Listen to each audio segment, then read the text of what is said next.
Hi, my name is Firoz Ali, and today's experience was amazing. I got to see people in professions that I always thought growing up were too competitive for me or it was out of reach, but after seeing people who look like me, it just inspired me to reach for the stars and realize my full potential. Competitive field like engineering, especially as young Black women, do you feel like you experience implicit or explicit racism? Today was a great day. I feel like it was very successful. We learned about a lot of different stories with these Black women, and they tell us about how like the struggles they've been through and like what they did to like be here today. And I'm taking these classes and I'm reading these books and I've been volunteering here and I just think I could do it, but I need a shot. I just need someone to get me into the door so I can build that resume and get that experience that everyone's telling me I don't have. And I feel like it really inspired me to keep pushing as a young woman and be able to succeed. I went to UCLA. I graduated from there with an English major, which, you know, a lot of folks will be like, what are you going to do with that degree? Turns out it's very, very useful. So, because if you're highly literate in reading and writing and you can communicate well that way, that's like 80% of my success, I think, in everything, is that I'm just highly literate. But so we're going to go with someone else.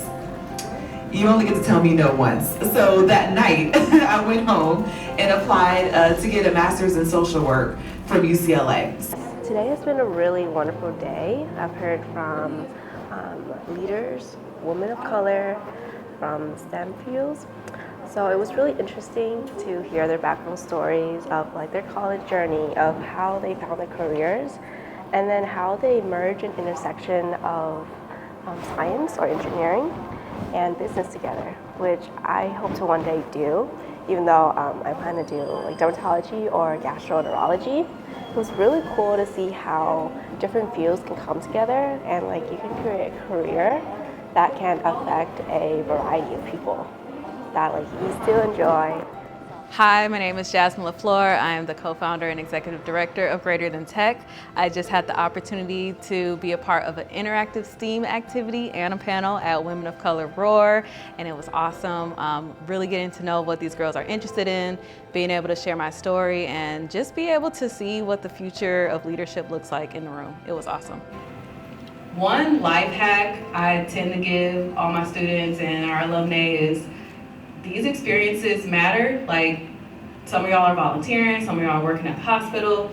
Beef up that resume. So I want to ask how you kept yourself accountable for your education, and if you ever had when you don't feel like you're meant to be in that place. Imposter syndrome, okay. Yeah. All right. I feel like I am banning the word imposter syndrome, because that speaks to a certain worldview that minimizes our experiences as women, especially underrepresented women. And, you know, never think of yourself as an imposter. Think of yourself as an improver, like you're literally making the room better because of your presence, and people just haven't seen that yet. So, no more imposter syndrome. That's not our story. It's just really nice seeing, like, hearing from other people's perspective of life and wisdom. Like from the councilman, like, you know, just like business and everything, like politics to engineering. It's just really inspiring because it's like they all make different changes and they all have like a different life and experience, but they're trying to like impact us, you know, in our community. It's just like, it's just really nice, just eye-opening really. Like make a difference in life. With my family, they're just really united and it's really close. So I want to just make like spread that closeness and love in my community and just everyone else. Wow, that's someone I can connect with the whole goals and everything. All whole humans who are very resourceful and able to do that. So, but the systems around us don't let us sometimes. They make it really hard for us to actually maximize our potential. My day was actually amazing. When I came here, I wasn't really knowing like what's gonna happen at this program, but I did know that I was gonna meet inspiring people, and I actually met two amazing Black women who I actually, you know, known from the past, and they were very inspiring and motivating. And like as a young woman who goes to a school full of people who don't look like me, I feel like they really like pushed me and like they really had me thinking about my future and how like how people like view me right now doesn't really matter in the next 10 years or 15 years, and I should just be myself regardless of what people say. I'm not going to give it energy. Think of opinions and thoughts and people's perspective of things as seeds.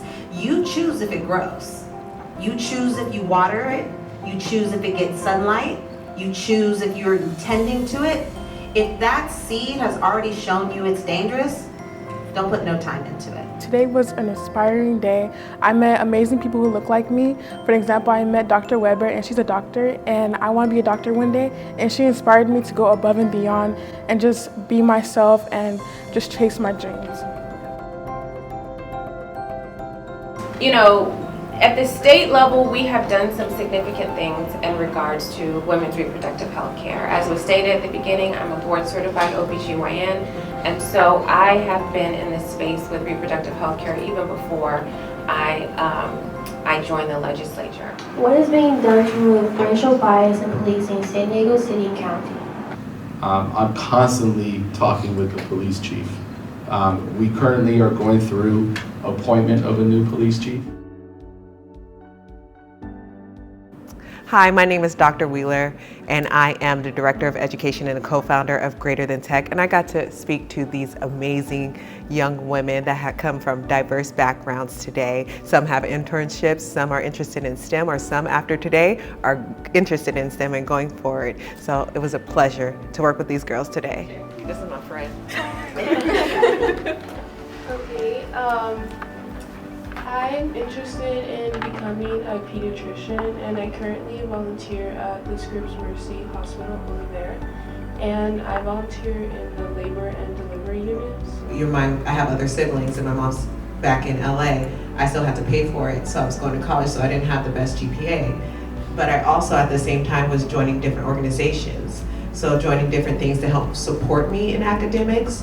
So when I didn't have the GPA, it's like, wow, she did all these other things. She worked full time. She's a part of NSBE. She's not only a part of NSBE, she's a leader in NSBE, and she does all this. So when you're able to validate the GPA, it's better. And I think for both me and Jasmine, we were able to validate why our GPA was low. Now, if your GPA low because you don't want to study, you don't need no job.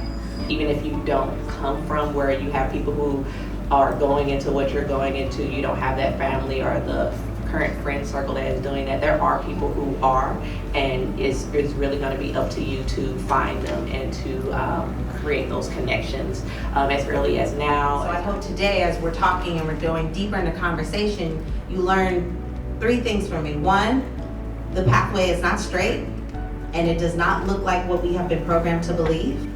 2, not only do you just need the opportunities, but you need to find ways to give opportunities to others, even in the positions that you're in. And 3, look good while you do it.